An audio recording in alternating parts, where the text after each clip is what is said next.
அவ்வளோதாங்க, சூப்பராக ஈரல் ரெடி ஆகிடுச்சு.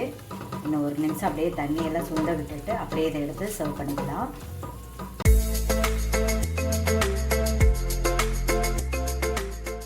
ஹாய் ஃப்ரெண்ட்ஸ், இன்றைக்கி ஆட்டு ஈரல் எப்படி பண்ணுறதுன்னு பார்த்துக்கலாம் வாங்க. இந்த ஆட்டு ஈரல் செய்கிறதுக்கு நான் ஒரு 150 கிராம் ஈரல் எடுத்து வச்சுருக்கேன். ஒரு 4 வரமிளகாய் கிள்ளி எடுத்து வச்சுருக்கேன். ஒரு 2 இனுங்கு கருவேப்பிலை, பொடியாக கட் பண்ண 2 பெரிய வெங்காயம். அடுப்பில் ஒரு சட்டி வச்சுட்டு சட்டி சூடானது ஒரு 2 ஸ்பூன் எண்ணெய் சேர்த்துக்கலாம். அதிலே ஒரு 1/4 ஸ்பூன் கடுகு சேர்த்துக்கலாம்.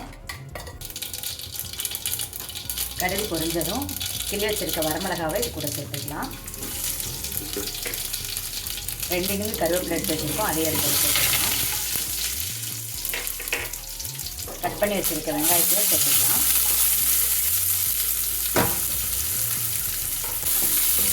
இந்த வெங்காயத்தை ஒரு 2 நிமிஷம் நல்லா வதக்கிக்கலாம். கோல்டன் ப்ரௌன் ஆகிற அளவுக்கு நல்லா வதக்கிக்கலாம்.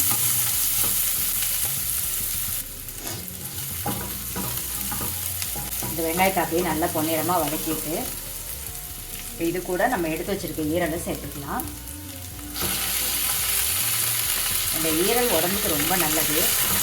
உடம்புல ரத்தத்தில் ஹீமோக்ளோபின் அளவு கம்மியாக இருக்கவங்களுக்கு கூட வாரத்துக்கு ஒரு 3 டைம் இந்த ஈரல் வாங்கி வறுத்து சாப்பிட்டோன்னா ரொம்ப நல்லது. இதை அப்படியே கொஞ்சம் நேரம் நல்லா வதக்கி விட்டுட்டு இதில் ஒரு 1/2 ஸ்பூனுக்கு கம்மியாக உப்பு சேர்த்துக்கலாம். இதை அப்படியே ஒரு 2 நிமிஷம் நல்லா வதக்கி விட்டுக்கலாம். ஒரு 2 நிமிஷம் நல்லா வதக்கிட்டு இதுலேயே ஒரு 1/2 ஸ்பூன் மிளகுத்தூள் சேர்த்துக்கலாம். சேர்த்து இதை அப்படியே நல்லா பெரட்டி விட்டுட்டு இப்போ இந்த ஈரல் வேகிறதுக்கு கொஞ்சமாக தண்ணி சேர்த்துக்கலாம். இந்த தண்ணி பார்த்திங்கன்னா இந்த ஈரல் முழுகிற அளவுக்கு ஊற்றுங்க. இந்த அளவுக்கு ஊற்றிட்டு அப்படியே ஒரு 10 நிமிஷம் மூடி போட்டு வேக விட்டுடலாம். இது ஈரல் நல்லா வேகட்டும். இப்போ ஒரு 10 நிமிஷம் ஆயிடுச்சு, வாங்க பார்க்கலாம். நம்ம ஊற்றின தண்ணியெல்லாம் சுண்டி நல்லா ஈரல் வெந்து வந்துருச்சு. இது இடையிடையில் ஒரு 2 டைம் எடுத்து கிளறி விட்டுக்கோங்க. அவ்வளோதாங்க, சூப்பராக ஈரல் ரெடி ஆகிடுச்சு. இன்னும் ஒரு நிமிஷம் அப்படியே தண்ணியெல்லாம் சுண்ட விட்டுட்டு அப்படியே இதை எடுத்து சர்வ் பண்ணிக்கலாம். அவ்வளோதான், இந்த ஈரல் நல்லா வெந்துருச்சு.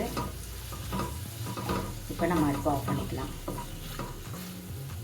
அவ்வளோதாங்க, சூப்பராக நம்ம ஈரல் வறுவல் ரெடி ஆகிடுச்சு. இதே மாதிரி நீங்களும் ட்ரை பண்ணி பாருங்கள். ட்ரை பண்ணி பார்த்துட்டு எப்படி இருக்குன்னு கமெண்ட்ஸில் சொல்லுங்கள். இந்த வீடியோ உங்களுக்கு பிடிச்சிருந்துச்சுன்னா மறக்காமல் லைக் பண்ணுங்கள், ஷேர் பண்ணுங்கள்.